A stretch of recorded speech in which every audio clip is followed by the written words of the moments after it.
Sara's Weeknight Meals is made possible by Sunsweet and by... Cooking is the first kind of love you know. It was starting when I was a child with my grandmother doing fresh pasta, and now I transmit it to all the guests. It's something made specially for them. Oceana Cruises, proud sponsor of Sara's Weeknight Meals.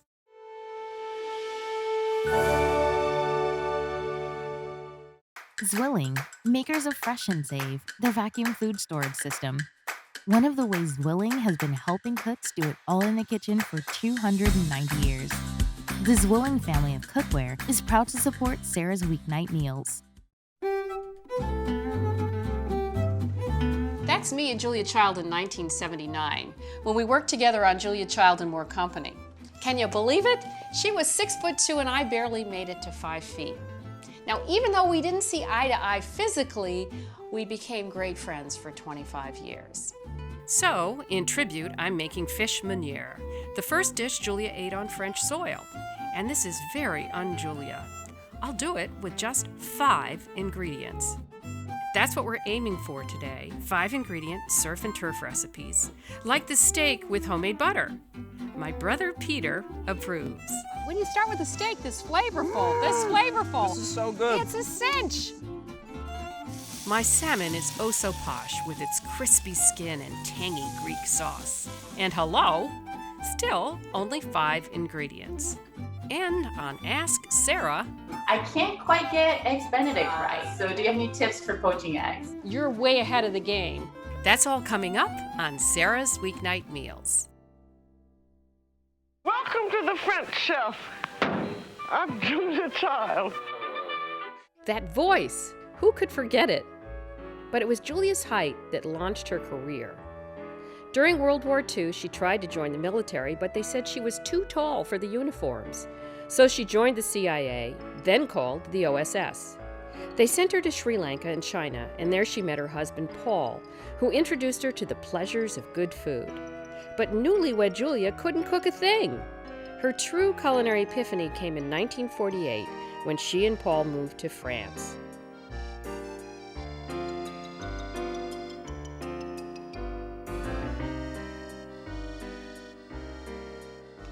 Welcome to Sara's Weeknight Meals. I'm just about to make the dish that changed Julia's life. It was the first thing she ate when she moved to France with Paul, and Julia ordered, not knowing what she was ordering, I guess Paul must have helped her, sole meuniere, which means literally sole in the style of the miller's wife, and where the miller's wife comes from is flour. So essentially it's fish dipped in flour, sautéed, but it was ethereal. So I'm going to get started on this fish. We're using trout, because trout is just much more sustainable these days. I'm going to pour some milk on here. Another trick I learned at cooking school and from Julia. Julia was French trained, as we know. After she had this iconic meal, she went on to go to the Cordon Bleu, not too long after that, because she wanted to cook the kind of food that she had eaten at this restaurant. And she learned all about French technique, and so did I. That was my training. But anyway, one of the things that we learned is to use milk as, for better way to put it, as a deodorizer. So you have something that's strong in flavor, like fish or liver or game, you soak it in milk. Milk is also a tenderizer, but you don't really need to worry about that with fish, because fish is very tender. So I'm going to park this in here. Let me just rinse my hands. And while that's soaking, I'm going to go out and get some parsley in my garden because I want some fresh herbs.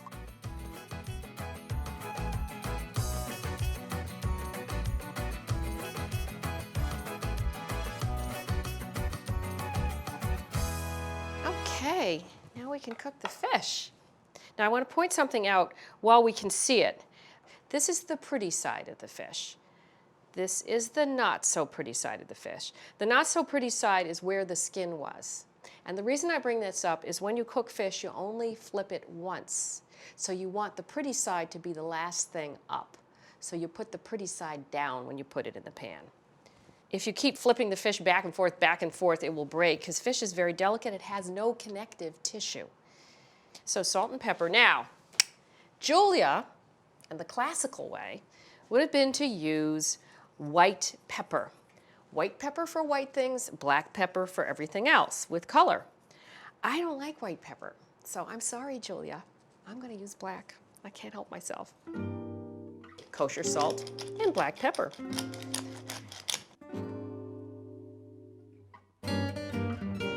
So I just have to get this really, really hot. Tell you about Julia at Le Cordon Bleu. So she and Paul get to Paris and they find this cozy little apartment. Very cozy. I mean, Julia was a big person in a tiny kitchen.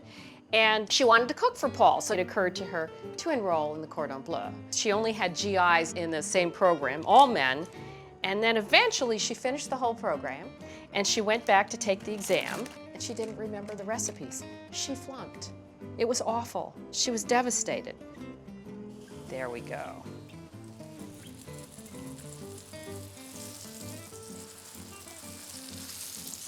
And eventually, much later, she went back, she took it, she aced it. Yay, Julia. And I'm smelling it. One of the things Julia taught me was, usually when you smell it, it's almost done, or it is done. And this is particularly true with baking.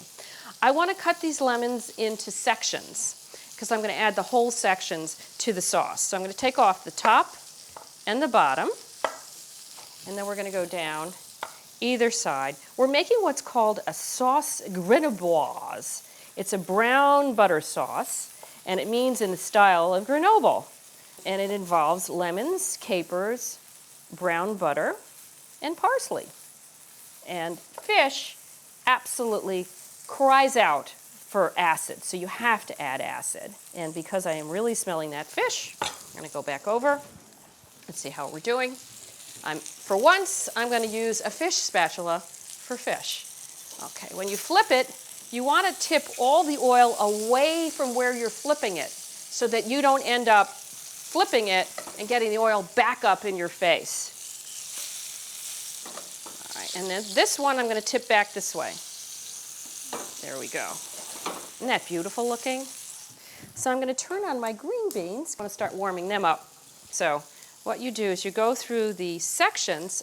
I'm going to section it, so you go through the membranes. You see the little white membrane there? You go on one side. Okay.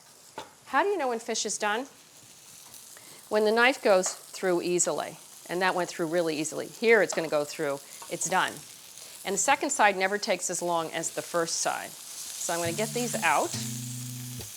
Fish cooks from the outside in. So if you like your fish medium rare, then you want a little resistance when you put the knife through. And fish, like everything else, has carryover cooking time, so take it out before you think it's done. Let me get my butter in first. I'm going to do a couple of tablespoons. I'm sure that Julia would do more than a couple of tablespoons. But let me tell you something about Julia Child. Her motto was, everything in moderation. And she meant both of those words to be emphasized equally. So eat everything, just don't go hog wild with it. Oh, you can see the butter's getting wonderfully brown already. I'm going to put in my lemons. I'm going to work quickly. And some capers. Here we go. Capers are the pickled bud of a Mediterranean flower. I have no idea what genius stopped one day to look at these flowers and say, I'm going to go pickle that bud. I think that's a brilliant idea. Okay. In go the capers.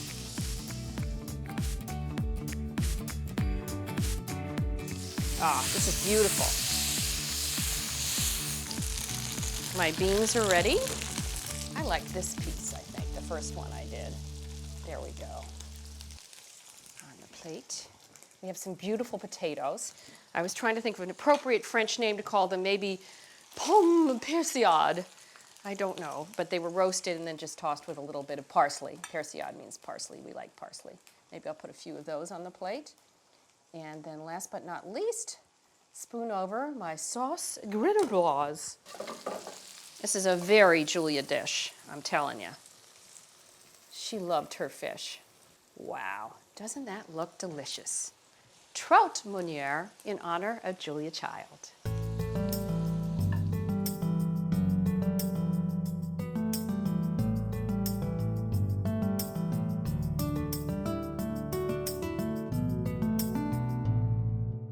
Of all the hats I wear on Sara's weeknight meals, this little segment here is my favorite, Ask Sara. Today I have Narubi Balam from Austin, Texas. Hi.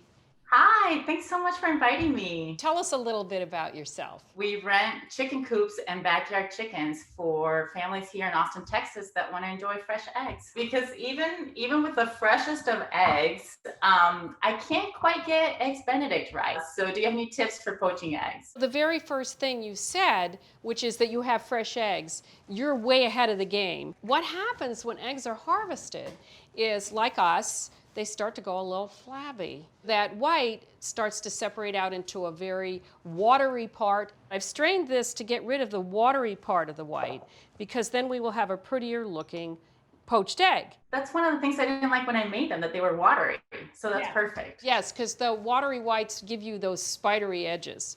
All right, so now how to poach. So what you do is you fill up a straight-sided pan like this. I've got in here 2.5 quarts of water that I brought to a boil, and I'm adding 2.5 teaspoons of white vinegar. White vinegar helps the egg to set up so that you get fewer of those little strands. I break my eggs into ramekins so that they're very easy to just drop into the water.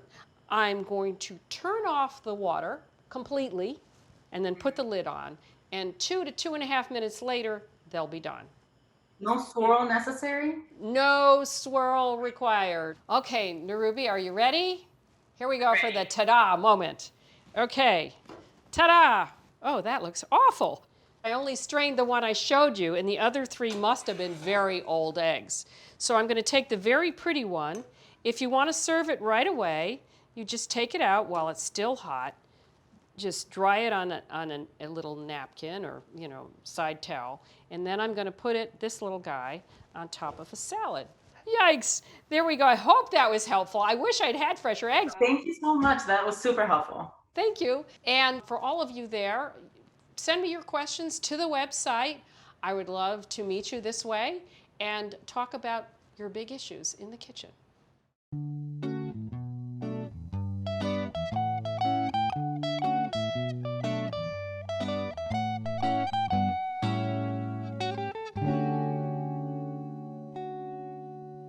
Every July 4th, my family has a New England tradition of cooking up whole sides of salmon, either grilled or baked with a buttery sauce. I mean, yummy, but I'm going to take my salmon this year in a different direction.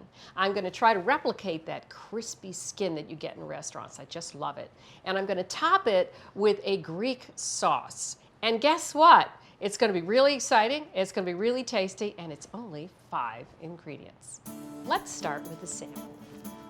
So I have some in here. I've got some filet that we've cut into pieces, and it's been air drying for an hour.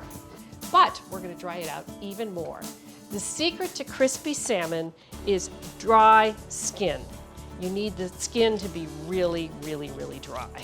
And I'm going to pat it dry first heavily with paper towels. And then we're going to get off any extra liquid by scraping all the way across. You can't maybe see it, but there's a tiny little bead. Not much, and that's because of all that air drying in the fridge. Most wild salmon comes from the Pacific Northwest.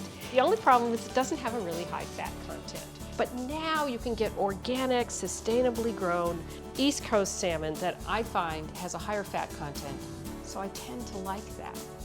All right, I've been heating my pan for quite a while. I'm going to use grapeseed oil here, about 1.5 tablespoons.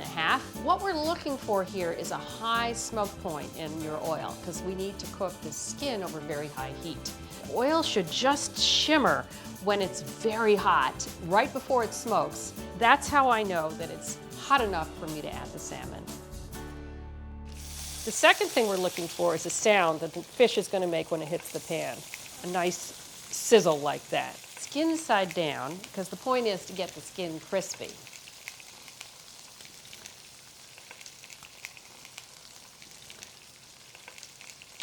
We're going to press it down, and we're going to do this several times. So you can see now that it's cooked from the bottom up about 1/4 of the way. I know it's now time to pop it in the oven, but first, got to season it with a little salt and pepper.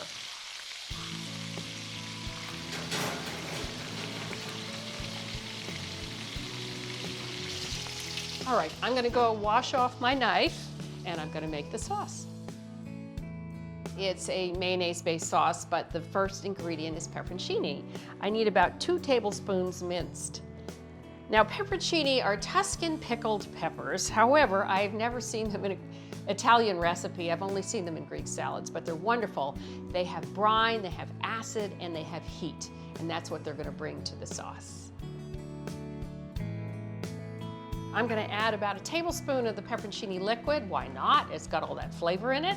And 1 to 2 teaspoons of lemon juice. I'm just going to eyeball it. Add that garlic that I minced earlier. And finally, a half a cup of mayonnaise. I am sure my fish must be done, so I'm going to grab it out of the oven. Just going to give it a quick touch. Oh yeah, all right, this is good. Oh, this looks so delicious. I think I've got the crispy skin I've been looking for. I'm going to take this one here. I can see that there's a little bit of give, which means there's a little bit of medium rare in there. Now, skin side up, here we go. And we're gonna put our delicious sauce on there. And there you go with my peas. And it's a little twist on the usual July 4th molten celebration. 5 ingredients, who knew?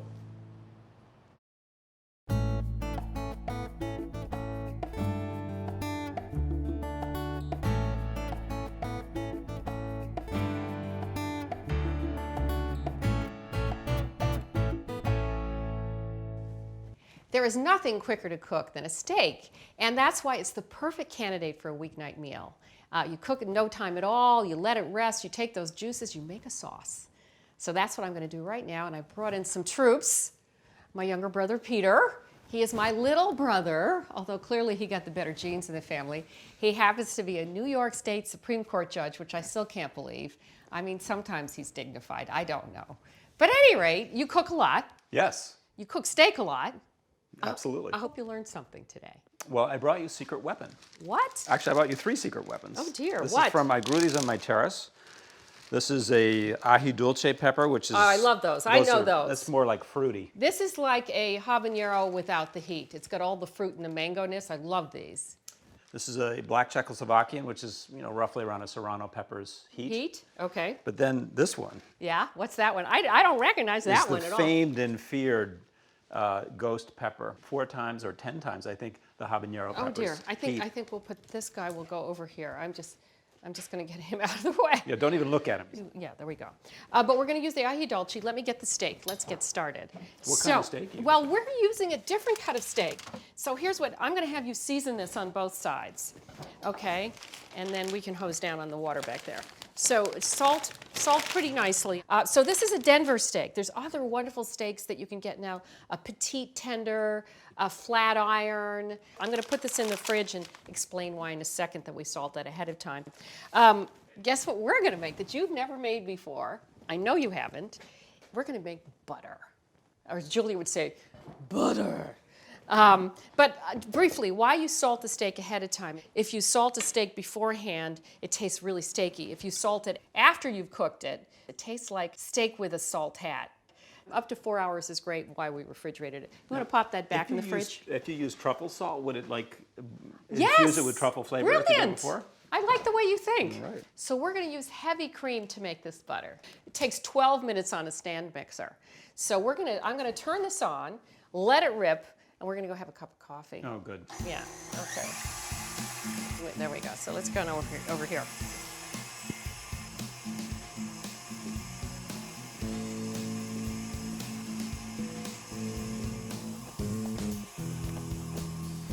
Wow, see? Look at this. It starts splattering when it gets this far. Isn't that a miracle? Unbelievable. Isn't that fun? Oh, my God.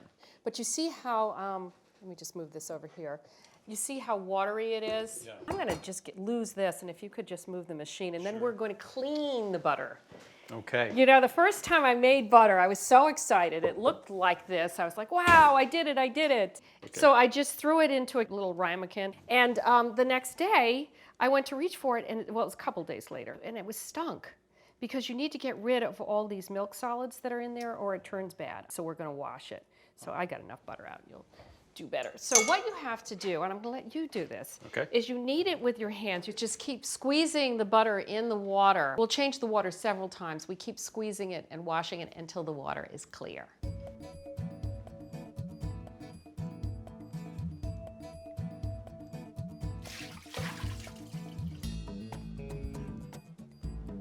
Okay, so while you do the last round, I'm just going to mince our little ahi dolce. Put the butter in here. Put the bowl in the sink. Got it. And hose down. Okay. And I'll finish chopping these. And I'm going to mince some garlic. What we're going to do now is make steak butter. What we're going to do is add to that, you're going to add about a tablespoon of Worcestershire. Yeah, here's this. Okay. Okay. And then you're going to add a half a tablespoon of Dijon, a half a teaspoon of garlic, some of our chilies, and then just a tiny bit of salt, a quarter teaspoon. Okay, so now what you do, this is sort of fun. We'll just do this much butter, that looks good. And you sort of shape it, smooth it out, and then you use the parchment. You want to just twist in the ends like a party favor? Or a taffy, yeah. Yeah, there you go. Isn't that fun? Yeah. Now what you do is you pop these in the freezer, and then anytime you need them, we have one that we've already chilled. Very good, isn't that fun? We've had one that we've already chilled. I'm going to take that out in our steak that I salted earlier before you came to make sure it had more time with the salt. So here's some butter that we made before. So let's get this started. Okay, this is actually a nonstick pan, but this is one that really retains the heat, so we're going to get a nice sear on our steak. What kind of oil are you using? Grapeseed oil, which I like because it's so neutral, because we're going to have plenty of flavor otherwise. So, But also, isn't it, it can stand higher heats? good point. Thank you. You do know a thing or two. Just from watching you. No, that's not true. I'm just patting these dry, and we'll wait till that's really good and hot, and then we'll get them. Oh, Pete, you want to do some pepper for me? Absolutely. Yeah, on both sides. Does the pepper burn at all? Do you worry about that or not? No, really? pepper's okay. Now, a couple of important things about searing steak is that it's got to be really, really dry. If it isn't, it will sweat and you won't get that sear. We want that nice crust. The pan has to be very hot. We need to hear sound when we get it in there. I think that's good. We're going to give it about 2-3 minutes aside. We don't turn it until you can feel it move. That means it's already got that crust. And you don't want to turn it or mess with it too much because that cools down the pan and it won't sear properly. Oh, that's beautiful. Isn't this? So we're going to give them a couple minutes aside. You know, for rare, we're looking at 120 degrees. And then we're going to let them rest because you need to let the juices redistribute even in something as small as the steak. Because if we took these out and ate them right away, all the juices come streaming out. Doesn't it smell wonderful? Sounds great. Yeah. So you want to put the foil on top of there. Turn this off. All right. Okay. Oh, boy, I look think at that. doesn't that look so delicious? We're going to save those juices and pour them over the steak along with the butter. So let's see. Let's take the thicker one, right? Okay. It's not a very pronounced grain, is it? No, but you were saying that you thought it was going this way. I think so. Okay, so we're going to, oh, that's very nice. now we're Okay, so talking. we're going to cut it this way. All right, and we're going to cut it thin. And again, the whole point is that if you don't have a sharp knife, this is not going to work. It's going to be hard to cut the steak. Do we need this piece right here? Because I just think I can do this. Oh dear, okay. Now I want you to comment on the salt. Now what is it? man. It tastes like a beautifully seasoned steak, That's right? got a lot of flavor. Now we're going to pour our juices over. Here we go. You don't want to waste these ever. Ooh, that's the best stuff. And then we're going to put our butter on top and it will slowly melt. I'm going to just cut it a little bit more. And then I'm going to have you lift up those chilies. Okay. All right, so sprinkle those all on top. You like to dine al fresco, you New York City person? Of course, you always eat on your patio. And when I cook, I like to call myself al fresco. Okay, you grab that, Okay. and I'm going to grab this beautiful salad, and let's head outside. All right.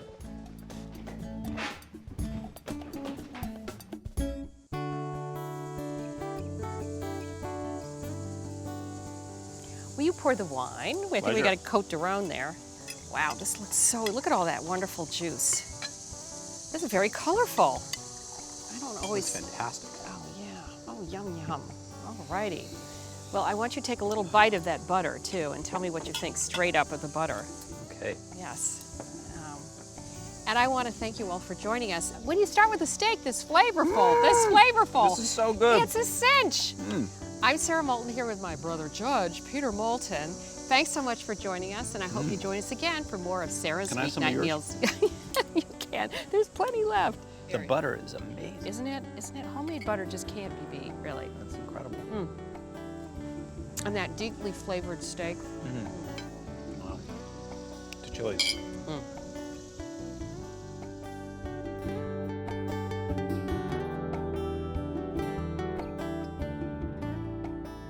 For recipes, videos, and more, go to our website, saramoulton.com.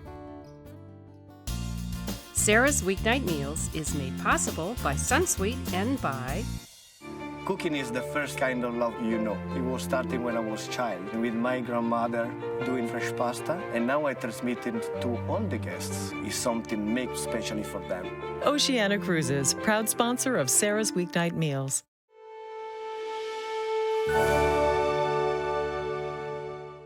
Zwilling, makers of Fresh and Save, the vacuum food storage system.